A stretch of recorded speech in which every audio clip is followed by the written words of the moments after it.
সেই দিন সরিষা ইলিশ করছিলাম, তো আপনাদের ভাইয়ের কাছে নাকি খুব ভাল লাগছে। এর আগেও অনেকবার বানাই খাওয়াইছি, তো সেদিন নাকি আর কি বেশি ভাল লাগছে। তো এই জন্য যাই হোক আমি এখানে পেঁয়াজ বাটা দিয়ে দিলাম এখানে, আর কাঁচামরিচ একটু বেশিই দিছি, একটু ঝাল ঝাল করে আর কি করবো আমি। অনেকগুলো আর কি কাঁচামরিচ দিছি। তো যাই হোক একটু ভাজা ভাজা হয়ে আসলে এখানে আমি একটু লবণও দিয়ে দিচ্ছি।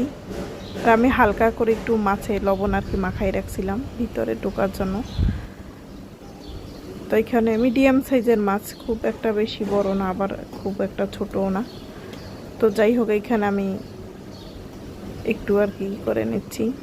আর এখানে হলুদ গুঁড়ো দিয়ে দিছি, হলুদ গুঁড়ো খুব বেশি দিই না, হালকা পরিমাণ দিছি। এখানে সরিষাটা আমি ব্লেন্ডার করছিলাম, ব্লেন্ডার করে জাস্ট সাবাটা ফেলাই দিছি ছেঁকনি দিয়ে আর কি চাইলে। আর